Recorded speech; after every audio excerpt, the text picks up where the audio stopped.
Менин баласы көз. Көздөн өтө ката кетип атат бүгүн жаштар. Урматтуу ата-энелер, 6-7 жашка чейин балаңа телефон бербе, сураны сизден. Кайра суранам, 6-7 жашка чейин, балага чейин телефон бербе. Кече бизде карантинде бүт онлайн болду дагы автоматтык түрдө ата-энелердин көз караштары бүт өзгөрүп кетти да. Бул телефон керек экен, башка экен, бериш керек экен жаштыгынан. Мисал үчүн технологиядан калып кетет балам деп телефон берет экен да көп ата-энелер.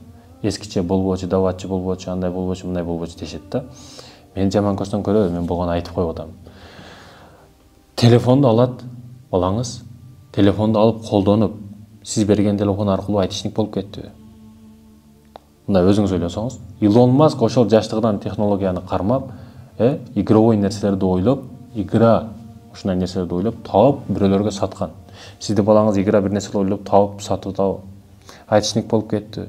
Үйрөнүп бир нерсени результат жооп алдыңызбы, суроо жооп кылдыңызбы? Нени үйрөндүң балам телефонду кармап? ГТАда бирөөнү атып өлтүргөндү, колуңду кандуу кылуунубу? Нени үйрөндүң деп суроо жооп кыласызбы? Эч нерсени үйрөнгөн жок, ал кирип алып нени көрүп атат? Эмнени карап атат? Артисттердин жыпыр-жыпырын көрүп атабы? Ошондуктан урматтуу ата-энелер, сурайын сиздерден. Көз, жаш балдар, көз глазойго барсаңыз, врачтар жаш балдар тизилип калган бүгүн. Неге? Көздү мынандай кылып көрөт, мына ушинтип телефонду көрөт. Яркос эң бийигинде турат. Балаңды күй, балаң ал сенин балаң. Тамак кылып атып, тынчып кетсинчи деп телефонду берип коет. Апа өзүнүн ордун билсин, ата өзүнүн ордун билсин. Баланы туура тарбиялаш керек. Телефон бузуп коюп атат. Ушул нерсе бизди келтирип коюп атат. Эртең кечиресиздер, катуу айтсам кечиресиздер.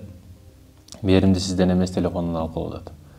Телефон берген мээрим менен эмне иштер болуп атат көрүп атасыздар. Мээрим бербесең, мээрим көрбөйсүң. Карылар үйүнү кыргыздар толтуруп калган бүгүн. Кудай сактасын. Алардын катарында сен да болуп калышың мүмкүн. Ошондуктан бүгүн мээрим берип чоңойт балаңа. Телефон эмес.